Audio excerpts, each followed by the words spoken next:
You know that feeling when you've been talked into something, maybe even by yourself, and it seemed totally right at the time, only to realize later you were completely off track?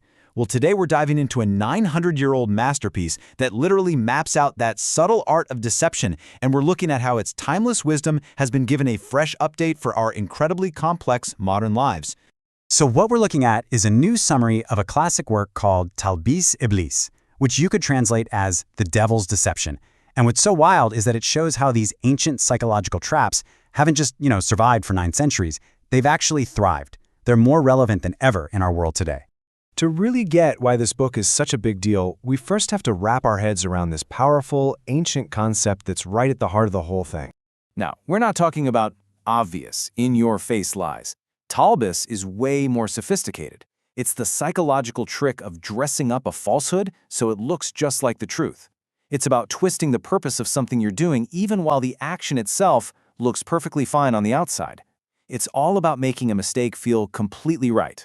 And listen, this isn't just some abstract religious idea. The book actually frames it as a really deep insight into human psychology. It's about a universal vulnerability that we all have, a little glitch in how we think and justify our own actions. It's a mechanism people have been studying for centuries. So the original masterpiece, believe it or not, was written over 900 years ago by the brilliant scholar Imām ibn al-Jawzī. What he did was basically create this incredible map of human self-deception and all the things that influence it.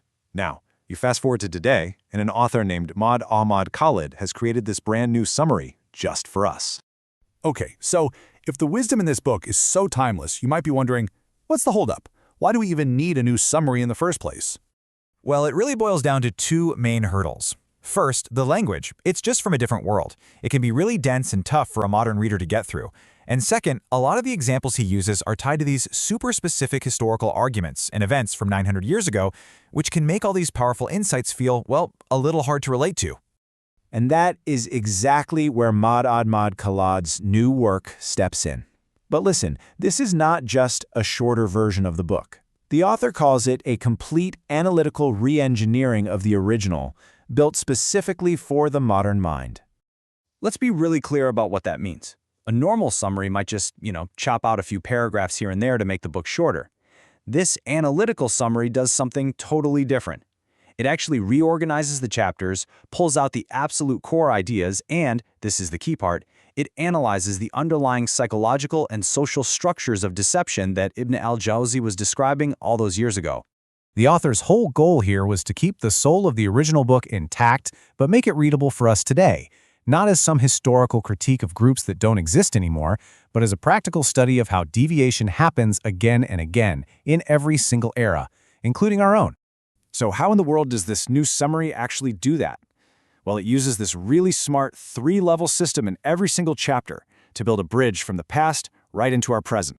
The method itself is pretty brilliant. Think of each chapter as being built in 3 distinct layers. First, it lays a foundation by quoting the original words of Ibn al-Jawzī. Next, it analyzes the deep structure of that idea. It pinpoints the psychological or social weak spot where deception gets in. And finally, it connects that classic idea directly to the world we live in right now. And it's this exact process that takes the book from being just a historical text and turns it into a practical, analytical tool for self-awareness. So, let's see what that actually looks like. So for instance, by analyzing the original text, the summary uncovers this. It's like a psychological flowchart of how things start to go wrong. And notice, it doesn't begin with some big, dramatic rebellion. Nope. It starts with these really subtle internal feelings. Pride, that feeling of being better than others, which then leads you to reject any truth that might challenge your ego. From there, it can slide into envy and comparison, which messes with how you see everything.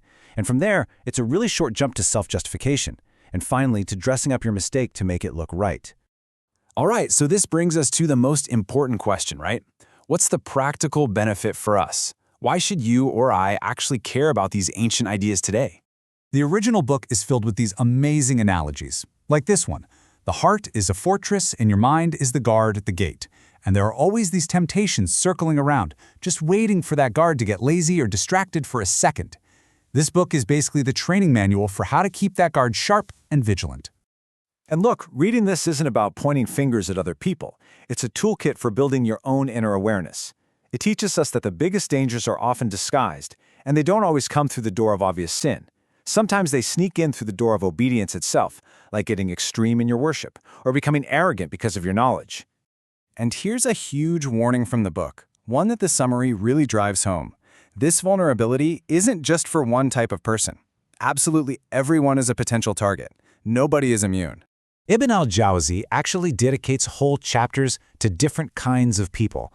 The scholar, they can get tricked by their own arrogance. The super devout person, they can get tricked by extremism. A ruler can be deceived by injustice that they call stability. And then there's the one that gets pretty much all of us, the common, everyday deception of procrastination, and that false hope that, oh, I'll fix myself tomorrow. So in the end, this work isn't just giving us answers about the past, it turns the camera right back around on us. And it leaves us with this final, really powerful question to think about.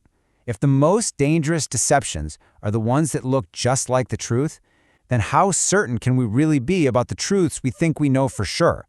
It's really a call for humility, for vigilance, and for constantly re-examining our own hearts and minds.